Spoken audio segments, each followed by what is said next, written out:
उत्तर प्रदेश सरकार के द्वारा जीरो टॉलरेंस की नीति उत्तर प्रदेश में लागू है। वहीं आपको बता दें, आगरा के महानगर अध्यक्ष शैलू पंडित भाजपा युवा मोर्चा से मौजूदा में महानगर अध्यक्ष हैं। उनके ऊपर 2022 में जो फायरिंग का मामला था, उसके बाद 2026 में माननीय न्यायालय ने आसिफ बेग पर कार्रवाई की है। उसे दोषी मानते हुए आजीवन कारावास की सजा सुनाई है। वहीं आपको बता दें, आज भाजपा युवा मोर्चा के वित्त क्षेत्र मंत्री गौरव राजावत ने प्रेस वार्ता करते हुए उत्तर प्रदेश पुलिस और सूबे के मुखिया योगी आदित्यनाथ का आभार प्रकट किया है। और साथ ही सर्वप्रथम मैं न्यायपालिका का धन्यवाद देता हूं कि 9 जून को जो निर्णय आगरा की अदालत में हुआ, वो हिस्ट्री शीटर और कुख्यात अपराधी जिसमें पूर्व पे भी मुकदमे आसिफ बेग जो था, जिन्होंने युवा मोर्चा के सम्मानित अध्यक्ष शैलू पंडित पर जो जानलेवा हमला था, उसके तहत उनको आजीवन कारावास की सजा सुनाई गई। मैं न्यायपालिका के इस निर्णय का स्वागत करता हूं और धन्यवाद देता हूं। यहीं से विश्वास एक आम व्यक्ति में पैदा होता है न्यायपालिका के। वहीं धन्यवाद अधिवक्ताओं का भी, जिन्होंने पूरी पुरजोर इसमें पैरवी की। वहाँ पैरोकार जो पुलिस के लोग थे, आगरा के पुलिस कमिश्नर आदरणीय दीपक कुमार साहब का भी धन्यवाद, क्योंकि उनकी पूरी जो नीति है जीरो टॉलरेंस की अपराधियों के विरुद्ध, उसमें जो निर्णय हुआ।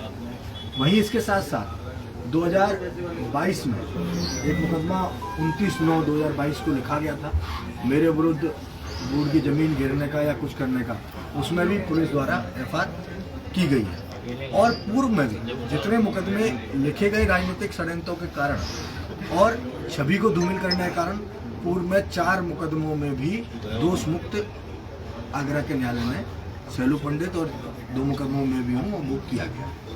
आपके माध्यम से हम इतना ही अवगत कराना चाहते हैं कि इस उत्तर प्रदेश की जो सरकार है, वो जीरो टॉलरेंस की सरकार है, जहां हमारे खिलाफ उस प्रार्थना पत्र को मैं अब फर्जी इसलिए कह सकता हूं क्योंकि उसमें फाइनल रिपोर्ट और न्यायालय के द्वारा दोष मुक्त भी हुए हैं।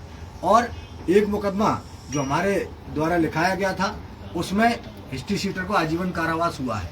यही इस बात की प्रमाणिकता है कि भारतीय जनता पार्टी का कार्यकर्ता होने के नाते भी हम पे मुकदमे लिखे गए।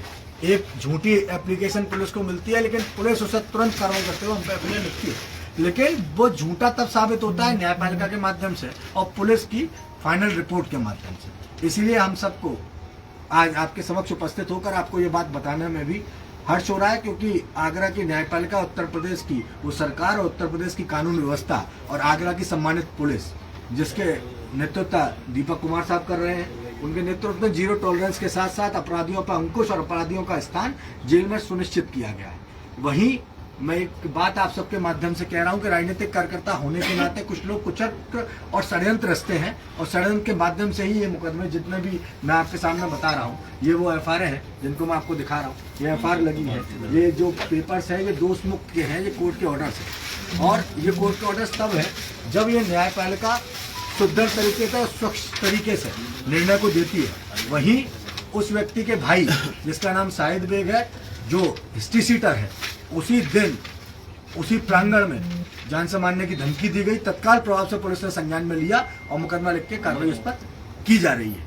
लेकिन मैं आपको एक बात बता रहा हूं कि युवा मोर्चा अध्यक्ष और मेरे साथ आने वाले समय में अगर कुछ भी होता है तो जो हिस्ट्री शीटर इसके जिम्मेदार रहेंगे, क्योंकि विभिन्न माध्यमों के द्वारा हम लोगों को ये बातें पता चल रही हैं कि वो इस बात को कह रहे हैं कि हम छोड़ेंगे नहीं, हम ये गवाहों को धमकाना, हम नहीं छोड़ेंगे, जान से मार देंगे। तो पहले बता रहा हूँ कि उत्तर प्रदेश में योगी आदित्यनाथ की सरकार है, मंसूबे और सपने देखना छोड़ दें, वही सपने कभी पूरे होने वाले नहीं है। लेकिन न्यायपालिका का पुनः धन्यवाद, आगरा के पत्रकार बंधुओं का पुनः धन्यवाद, जिन्होंने प्रमुखता के साथ इस खबर को भी चलाया और आज आप यहाँ उपस्थित हैं। और ये प्रामाणिकता है स्वच्छ शासन की कि जो पूर्व में मुकदमे कुचक्र और राजनीतिक षड्यंत्र कारण लिखाए गए थे, उनमें आधे से अदाओं में आज दोष मुक्त और कुछ मुकदमों में एफआईआर पुलिस को किया गया है। ये प्रामाणिकता है और आज आप सब लोग हैं, इसके लिए आपका धन्यवाद।